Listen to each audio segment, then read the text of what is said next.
Oh, I'm good.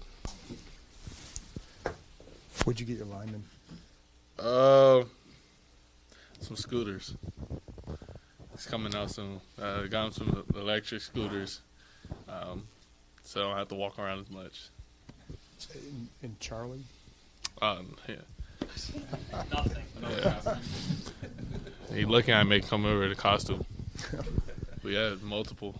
Hey, what's your relationship with Michael Penix, and just what do you think of him as a quarterback? Yeah, me and Mike are boys.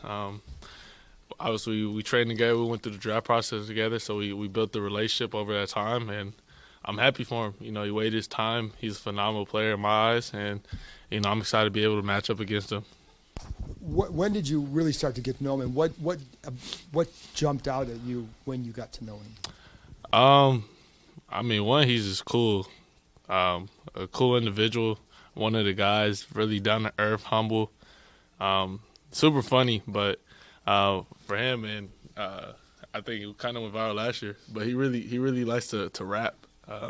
He freestyles off the top of his head. So just being around him, basically all the last year from before our season, started in college to pre-draft and stuff like that. So we just built that bond over that time.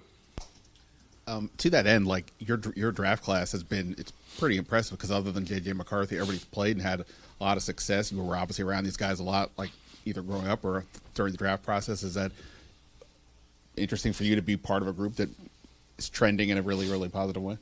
Yeah, I think we still got a long way to go, but you can see the type of guys that are in this class and how they prepare, how they work.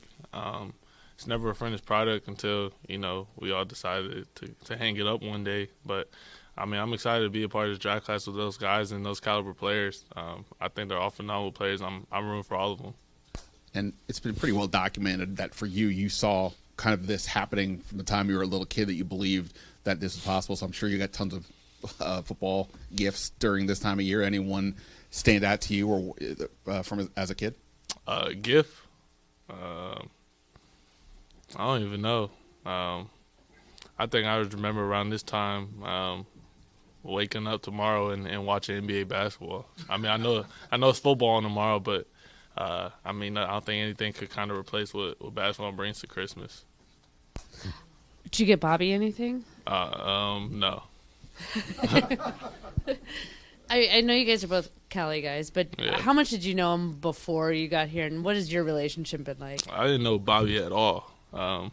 Never crossed paths before. Obviously, I knew of him, but didn't know him personally. But ever since I got here, we kind of just hit it off, and he's like a big brother to me, and everything. Always giving game, taking care of us, and always cracking jokes too. Have you guys ever played basketball? Not yet. Off season? Yeah, for sure. Okay. We can. We'll make something happen like that. Good afternoon, Jayden. A guy like Jamison Crowder spent a lot of time on IR. Obviously, you guys are missing a lot of reps, but 2 games he comes back. First week, all 3 targets are on third downs. This last week, he's got a catch on third down, game-winning catch. What is it about a veteran like that still builds your trust with him, even though he's not getting all the reps? Just his savviness and how he sees the game. I've played a lot of football in this league, and those are the reps that he built over the year. He's still giving out game and knowledge to the younger guys. And when he gets in there, he makes plays. So you see that time and time again. You see that in practice. You see that OTA's training camp. So, I'm always confident when he's in there. This is going to be kind of a roundabout question, but if the Carolina Panthers beat the Tampa Bay Buccaneers this weekend before you guys play, you get a playoff spot. You clinch a playoff spot before you hit the field. Bryce Young is back in there. We talked about Bryce before. Mm-hmm. How happy are you for him and the success he's kind of had getting back the reins there in Carolina? And have you heard about his new nickname? No, what's his new nickname? Carolina Reaper. Really? Yeah, so if I get your thoughts on the nickname and his newfound success this time around.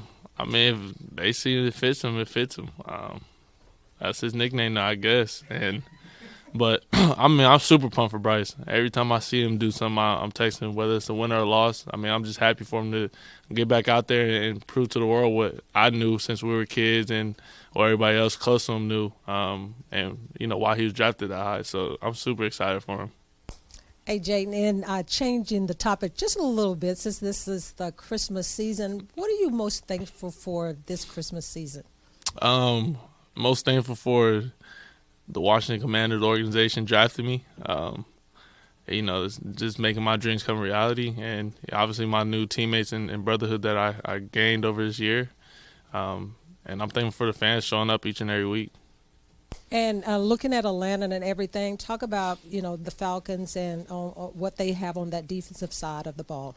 Yeah, they have a lot of vets that can make plays. You go up front, you got, just name a few, Judon, Grady, and in the back end you got A.J. Terrell, Jesse Bates, Justice Simmons, guys that have been doing it at a high level for a long time and can make a lot of plays. So, you got to go out there and you got to earn it. You got to be disciplined. You got to be ready to play 4 quarters.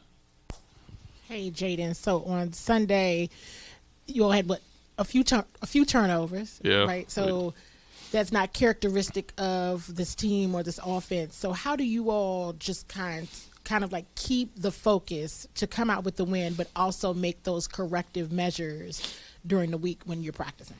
You got to be more attentive to the details of holding football.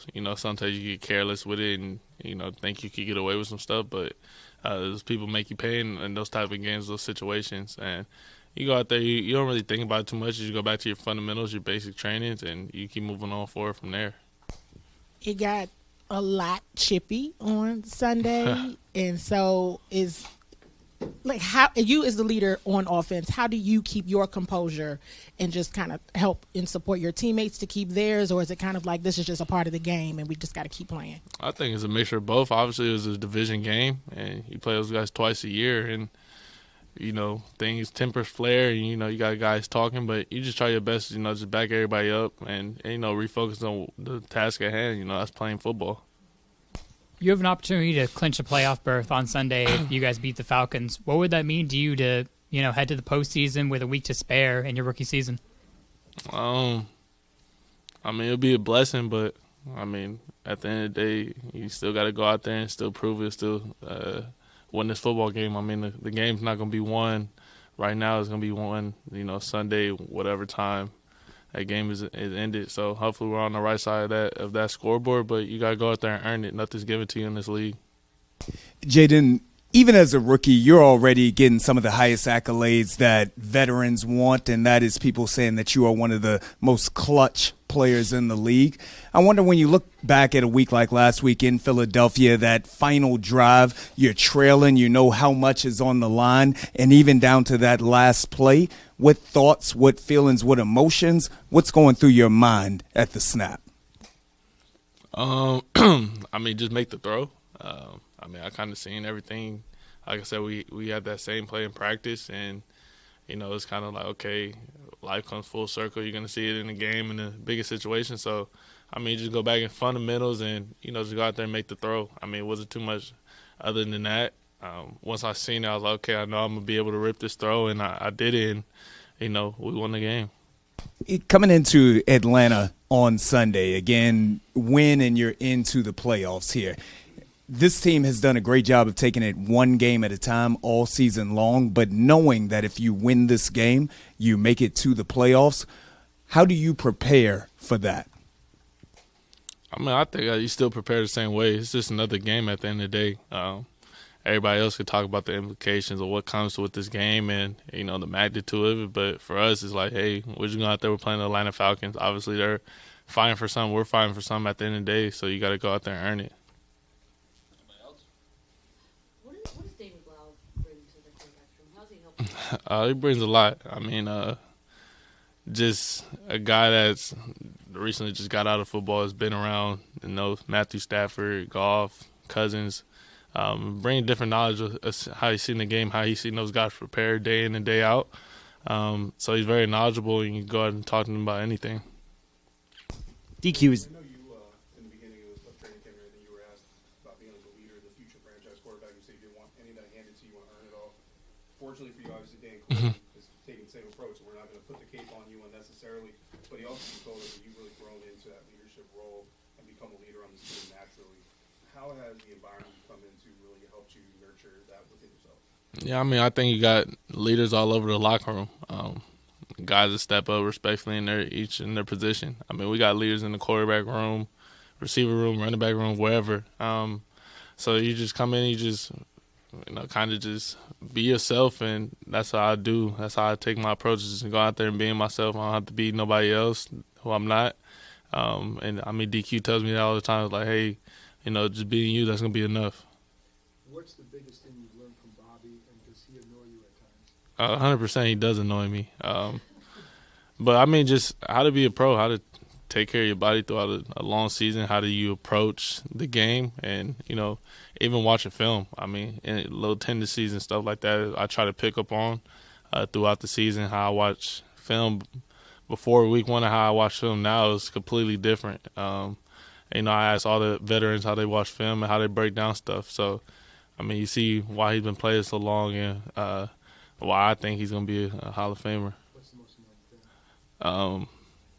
Just him in general, for sure. I mean, just him in general, for sure. Appreciate it, Jayden. Thanks. Thank you. Save that one. That was your follow-up after all.